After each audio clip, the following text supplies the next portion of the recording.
Hello friends, welcome to real estate TV.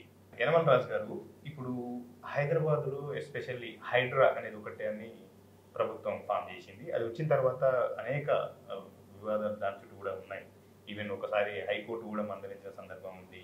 Hydraa కూల్చివేతల కోసమే హైడ్రానా అనేది ఉంది. కొంతమేరకు పాజిటివ్ అంశం చూసుకుంటే చెరువులన్నీ కూడా కొంత ప్రొటెక్ట్ చేస్తున్న పరిస్థితి ఉంది. ఇంకొక మాటలు దీని ఈ రెండు మధ్యలో మరి ఏం చెప్తున్నారంటే, హైడ్రా వచ్చిన తర్వాత రియల్ ఎస్టేట్ అమలైంది అనేది కూడా ఒక బాగా ప్రచారాన్ని తీసుకొస్తున్నారు. దీని మీద అంటే రకరకాల ఉన్నాయి. ఇప్పుడు హైడ్రా కొంతమంది చిన్న వాళ్ళనే కొడుతుంది, పెద్దవాళ్ళని కొట్టట్లేదు, ఓల్డ్ సిటీలో అసలు ముట్టుకోవట్లేదని ఒక మత కోణాన్ని జోడిస్తున్నారు. ఇట్లా రకరకాల వస్తున్న నేపథ్యంలో Hydraa effect real estate, Hyderabad real estate మీద నెగిటివ్ ఎఫెక్ట్ ఉందా లేదా? స్ట్రైట్ ఫార్వర్డ్గా మాట్లాడాలనుకుంటే డెఫినెట్గా హైడ్రా ఎఫెక్ట్ మాత్రం రియల్ ఎస్టేట్ మీద ఉంది, లేదనేది కాదు, 100% ఉంది. అసలు గవర్నమెంట్ హైడ్రా తెచ్చినప్పుడు దాని విధి విధానాలు చెప్పినప్పుడు సామాన్యులకు లాభం కోసం మాత్రమే ఈ హైడ్రాని తీసుకొస్తున్నాం అని చెప్పారు. కానీ ప్రాక్టీస్లో మాత్రం ఏ సామాన్యుల కోసం, ఏ కామన్ పీపుల్ కోసం అని చెప్పారో వాళ్లకు హైడ్రా 100% యాంటీగా పనిచేసింది. సో ఈ హైడ్రా సృష్టించిన ఈ భయోందోళన ఏదైతే ఉందో ఖచ్చితంగా సామాన్యులనే బాగా ప్రభావితం చేసి వాళ్ళ ఎక్కడ ఇన్వెస్ట్మెంట్ చేయకుండా చేసింది. కాస్తో కూస్తో సంపాదించుకున్న డబ్బుల్ని భూముల మీద దాచిపెట్టుకునేవాళ్ళు. సో అట్లా దాచుకోకుండా గందరగోళానికి క్రియేట్ చేసింది మాత్రం హైడ్రాని.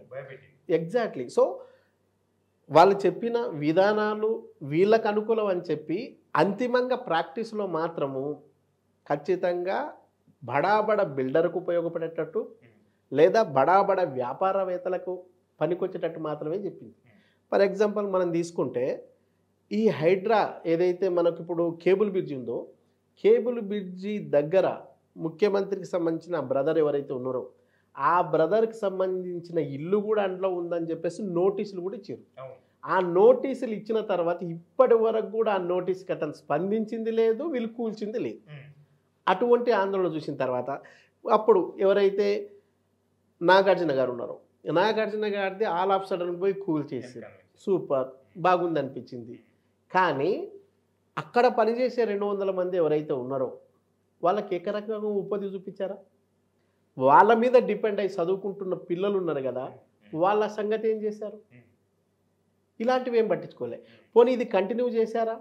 ఇది కంటిన్యూ చేయకుండా రీసెంట్లీగా అదే నాగార్జున గారితో చెట్టాపట్టలు వేసుకొని సీఎం గారు తిరుగుతున్నాం. లేదనుకుంటే కొన్ని వర్గాలు లేదా కొంతమంది జనాలు ఫాతిమా కాలేజీ ఉంది. అదే టాపిక్ బాగా ఇప్పుడు ట్రెండింగ్లో ఉంది. ఫాతిమా కాలేజీ పూర్తిగా చెరువులోనే ఉంది అని తేల్చిర్రు.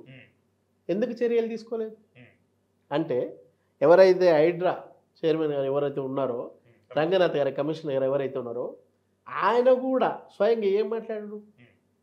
అక్కడ విద్యార్థుల భవిష్యత్తు అందరూ ఇమిడి ఉంది కాబట్టి కొంత సామాజిక కోణంలో చూడాలి, సమయం ఇస్తున్నాం. మరి మిగతా గృహప్రవేశం రేపే చేసుకుందాం అనుకున్న వాళ్ళు ఇల్లు కూల్చేసిన చరిత్ర మీది కదా. పిల్లలు పుస్తకాలు తీసుకుందాం అనుకుంటే కూడా పుస్తకాలు తీసుకోవడానికి టైం ఇవ్వకుండా కూడా బుల్డోజర్లు పెట్టి బ్యాగుల మీద బ్యాంకు లోన్ వచ్చిన, మీరు అన్నట్టు బ్యాంకు లోన్లు వచ్చిన వాటిని కూడా కూల్చేసిన చరిత్ర మీది కదా.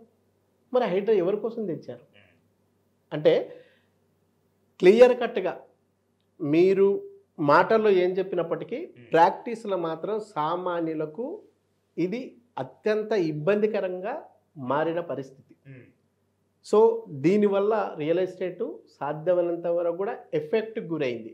సో తగ్గిన మాట కూడా వాస్తవం. అంటే ఓవరాల్గా చూసుకున్నప్పుడు తగ్గలేదు, కానీ ఏ వర్గాల ప్రయోజనాల కోసం అయితే మేము హైడ్రా తెస్తున్నాం అని చెప్పారో ఆ వర్గాల ప్రయోజనాలకు మాత్రం అత్యంత విరుద్ధంగా వ్యతిరేకంగా పనిచేసింది ఈ హైడ్రా. దీనివల్ల చాలా వరకు నష్టమే, ఈ విషయం తీవ్రమైన నష్టం జరిగింది. సో ఏదన్నా ఎక్కడన్నా చెరువులు కాపాడిన ఉంటే పెద్దగా కాపాడింది ఏం లేదు, మహా అనుకుంటే బతుకమ్మ చెరువు తప్పితే. ఆ బతుకమ్మ చెరువు కూడా ఇప్పటి నుంచి కాదు, గత ప్రభుత్వం నుంచి కూడా బతుకమ్మ చెరువు మీద పోరాటాలు జరుగుతున్నాయి, ఫైట్ నడుస్తుంది, లీగల్ ఇష్యూస్ అయిపోయినాయి. తర్వాత ఇప్పుడు పోయి మీరు ఏమైనా మహా అనుకుంటే టెంకాయ కొట్టింటారు తప్పితే ఒరిజినల్గా అయితే మీరు కాపాడింది చాలా తక్కువ. అట్లా ఒకవేళ నిజంగా మీరు కాపాడగలిగే పరిస్థితి ఉంటే షేర్లింగంపల్లి ఏరియాలో ఎస్పెషల్లీ చాలా పెద్ద ఎత్తున చెరువులు అయిపోయినాయి. అంటే ఒక చెరువు కూడా మీరు బాగా అబ్జర్వ్ చేస్తే ఒక చెరువు ధ్వంసం కావాలంటే మినిమం టు మినిమం 25 సంవత్సరాలు పడుతుంది. ఆల్ ఆఫ్ సడన్గా వెళ్ళి చెరువు మీద వాటర్ పోసో లేకపోతే మట్టి పోసో కబ్జా చేసేంత దుర్మార్గులు ఎవరు ఉండరు. ఆ చెరువుల్లో పవర్ కనెక్షన్ ఇచ్చింది ఎవరు? ఆ చెరువుల్లో స్తంభాలు వేసింది ఎవరు? ఆ చెరువుల్లో పర్మిషన్ లేఅవుట్లకు పర్మిషన్ ఇచ్చింది ఎవరు? అసలు తప్పులంతా మీరు చేసి సామాన్యులు వచ్చి తీసుకుంటే వాళ్ళకి శిక్ష వేస్తే ఇది హైడ్రా ఎవరికి ఉపయోగపడట్టు? కాబట్టి ఏదేమైనప్పటికీ కూడా హైడ్రా వల్ల మాత్రం సామాన్యులకు అన్యాయం జరిగిందని చెప్పడంలో ఎలాంటి అతిశయోక్తి లేదు. దీన్ని పునఃపరిశీలించాలి. ఖచ్చితంగా ఏదైనా మేలు చేయగలిగే అవకాశం ఉంటే చేయాలి, లేదా క్లోజ్ చేసుకుంటే ఇంకా హ్యాపీ. ఓకే, హైడ్రా అనేది సామాన్యులకు ఒక భయాన్ని కలిగించిన పరిస్థితి. సామాన్యుల కోసమే తీసుకొచ్చిన ఈ చట్టం ఇప్పుడు తీవ్ర విమర్శలు ఎదుర్కొంటుంది. వీలైతే హైడ్రాని మూసేస్తే మంచిదని real estate expert Yanamal Raju గారు అభిప్రాయపడుతున్నారు. హాయ్ ఎవ్రీవన్, నా పేరు రచిత రాయప్రోలు. నేను మీ singer, playback singer. Real estate updates కోసం రియల్ ఎస్టేట్ టీవీని ఫాలో అవ్వండి, సబ్స్క్రైబ్ చేసుకోండి. Thank you.